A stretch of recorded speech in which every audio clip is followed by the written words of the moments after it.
Bonjour à tous, Sid avec vous. Donc je vais revenir vite fait sur le Bitcoin. Donc le Bitcoin.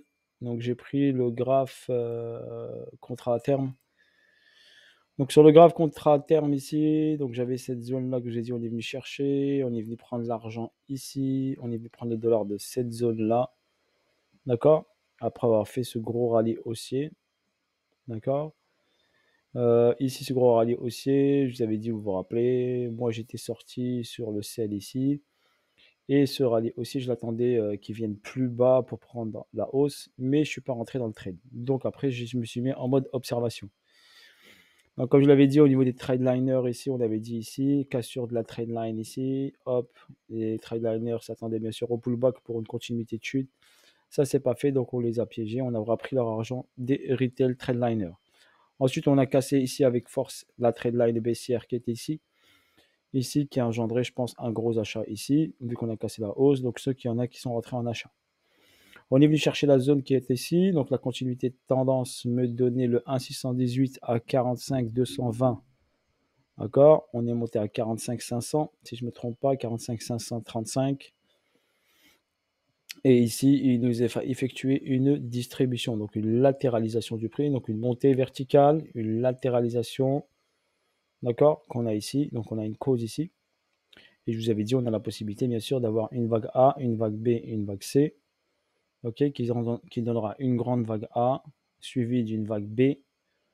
Après, je déterminerai la hauteur de la vague B pour une continuité de baisse, vague C, soit pour retester ce niveau-là, d'accord, et repartir en hausse, soit prendre la liquidité de ce niveau plus bas et repartir à la hausse. Si on casse bien sûr ce niveau-là, le prochain niveau bien sûr est les 29 000 $ directs. D'accord? Donc pour votre information, si on casse ce niveau-là ici qu'on a créé, que BTC a créé, c'est direction, on prend l'argent de l'équal low. Bon, forcément, quand il va revenir sur cette zone-là, il va réagir un petit peu. Et la prochaine étape, bien sûr, c'est le gap entre 26 et 24 000 $. Et le gap beaucoup plus bas est entre 19 et 17, mais je ne pense pas qu'on ira le chercher tout de suite. Ok, donc voilà pour votre information. Ici, bien sûr, j'ai en daily H4 une cause d'accumulation qui se met en place. Donc là, j'ai un C. Donc normalement, ce niveau doit sauter. On doit prendre la liquidité de ce niveau, comme je vous l'ai expliqué sur les vidéos suivantes. Donc la liquidité des 32 930 doit normalement sauter. D'accord? On doit prendre cet argent pour prendre de la force, pour repartir vers le haut. Donc après, le niveau, quand on va le prendre, il peut être sous les 29 000 $, hein, ou bien juste là, mais je dirais beaucoup plus bas donc, que ce niveau. Ok, ou bien dans cette poche de liquidité qui est là. Après, on avisera étape par étape. Là, ici, donc sur cette partie-là, la dernière partie, je vais passer en 30 minutes. Sur cette petite dernière partie, donc je sais qu'il y a un gap ici qui est ouvert. Donc un gap entre 41 370 et 41 000. Donc on a de fortes probabilités que le prix revienne vers ce gap qui est ici ouvert. Pour votre information. Ici, j'ai un déséquilibre de marché sur l'amorçage, le démarrage ici de cette hausse. Comme je vous l'ai expliqué, là, sur les 37 000 $, 38 200, 37 100, là, ici, j'ai une accélération de marché. On constate également qu'il y a ici un gap ici qui n'a pas été fermé complètement. Vous remarquez bien ici, à 37 150, il y a un petit gap, d'accord, qui n'a pas été complètement start. Voilà pour votre information. Et également, nous avons une distribution qui se met en place. Ok, donc si on a la distribution qui se met en place et qui se met proprement en place, on aurait un BC, un saut et un UT UTAD en haut. Donc si on prend ici cette hausse, baisse, ici on aurait un BCAR ST saut, un UT et un UTAD. Ou on serait sur zone ici, avec ici une distribution qui se met en place, ça donnerait BCAR ST, c'est-à-dire que là c'est le ST, ça veut dire qu'on aurait un plus bas, plus encore un plus haut, pour prendre la liquidité ici, pour redescendre. Donc après, il faut aviser, voir comment ça se passe. En tout cas, je sais que le prix va venir ici déjà, première étape, vers le gap qui est là. On a une belle bougie baissière ici, Une belle bougie, regardez, de 45 200 jusqu'à 43 200. Donc on a ici une bougie qui fait pratiquement 2 bougies ici en 1 heure, qui fait pratiquement 2000 $ de chute. Donc ce qui est très important. Si l'on compare cette bougie, on l'a eu nulle part.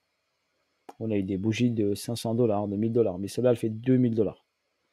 Donc ça donne déjà une information sur la dynamique.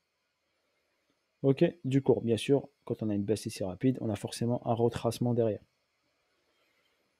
Ok, donc ici sur le BLX, j'avais tracé cette figure harmonique, ok, qui me donnait un target aux 10 000 $ pour votre information, cette figure harmonique. Un Cypher me donnait target à 10 769 $. C'est juste à titre indicatif. Ok. Voilà, si après, comme je vous l'avais dit, on a un double top ici, on calcule le sommet, on peut avoir bien sûr directement une direction vers le bas. En ce qui concerne ici, donc le continuité de tendance de cette baisse, donc c'est cette baisse et ce retracement qui viennent s'effectuer ici. On va prendre la bougie, voilà, spécifiquement la bougie bien claire, bien précise. Ça donnerait ici le 1.618 à 40 710 $. Et le 2.618 à 37,885, 37 850. 37 850, donc la première étape ici au 1,618, ça permettrait de combler déjà le gap. Cette continuité de tendance permettrait de compléter ici le gap. Donc start le gap ici. Cette deuxième-là permettrait de venir rechecker cette zone de demande où il y a eu l'accélération haussière du prix. D'accord? Cela reviendrait à revenir ici sur, on va dire, la trend line baissière. Par rapport à la ligne des 50 daily, elle est là. Donc, on est au-dessus de la ligne des 50 daily. Donc, on est en premium. Donc, un retour vers le bas, vers la ligne des 50, vers la ligne des discounts, pourquoi pas, serait envisageable. En ce qui concerne le retracement, si je prends mon Fibonacci ici, par rapport à la point bas, là, et le point haut, qui est, on va le déterminer, je vais prendre ici en H1 d'abord. Juste pour déterminer ici, par rapport à l'ATH, on est au niveau du Fibo à quel endroit. Donc, par rapport à ce point bas et ce point haut, la ligne des 50 se situe ici, donc sur ce niveau-là. Et tac, tac, tac, par rapport à ce niveau-là, le dernier plus haut qui est ici, nous sommes arrivés pile poil sur la zone des 61,8. Donc 61,8, pile poil ici sur le retracement du bas vers le haut de cette descente-là. Ok? Voilà, j'ai juste pour checker. À titre informatif au niveau des ratios mathématiques, j'avais tracé ma continuité de tendance par rapport à la première hausse et le premier retracement qui m'a donné le 1,618 à 45 220 ici. Donc on est venu pile poil titiller le 1.618 45 222 de la continuité de tendance. On a fait un petit excès, bien sûr, il y a toujours un petit excès. Hein. C'est pas pile poil juste comme il faut. Des fois c'est pile poil, des fois c'est un petit excès. Ici on constate le petit excès s'effectuer par une bougie, un petit doji qui est là, que vous voyez. Ceux qui maîtrisent des bougies japonaises. Donc là on verra comment ça se goupille au fur et à mesure du temps, comment ça se passe. Voilà, on va voir après comment bouge le prix, comment nous dynamise tout ça. Donc là, ici, on a eu ici une descente de 2000 $ et une hausse ici vers le haut. Donc possibilité, bien sûr, qu'il retrace. Et après, on va voir comment ça se passe pour une continuité de baisse. En ce qui concerne le pétrole, le moteur de l'économie, le pétrole, il est sur une zone. Donc là, il a fait un plus haut. Il a, hop, descendu.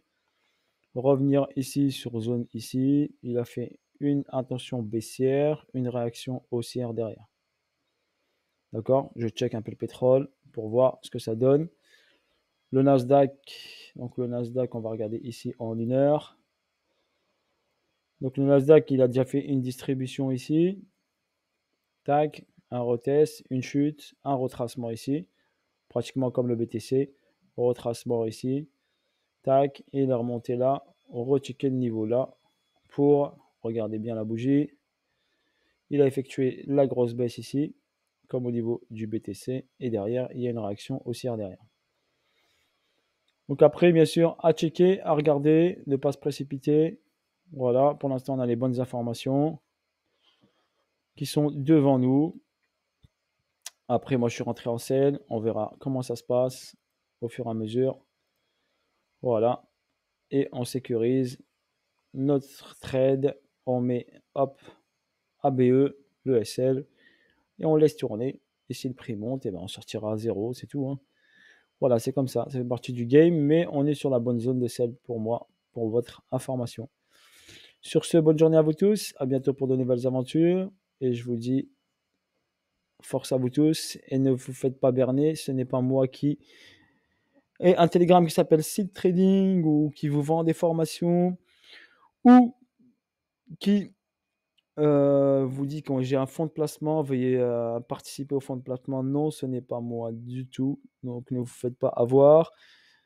Formation, je n'ai pas mis de formation en place avec un tarif payant. Non, je ne fais pas ça.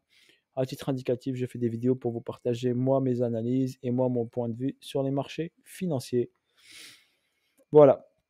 Et je n'utilise pas de robot, bien sûr, pour trader, pour votre information. OK? Voilà, je vous le rappelle, c'est tout. C'est pour pas qu'ils piquent mes vidéos et qu'ils les mettent sur leur Telegram. Donc, je fais cette annonce directement. Comme ça, ils ne pourront pas utiliser la vidéo. D'accord? Je suis obligé, sur chaque vidéo, de faire une petite annonce dessus. Sur ce, bonne soirée à vous tous. Ciao, ciao, bye bye. Et à bientôt pour de nouvelles aventures. Salut à tous.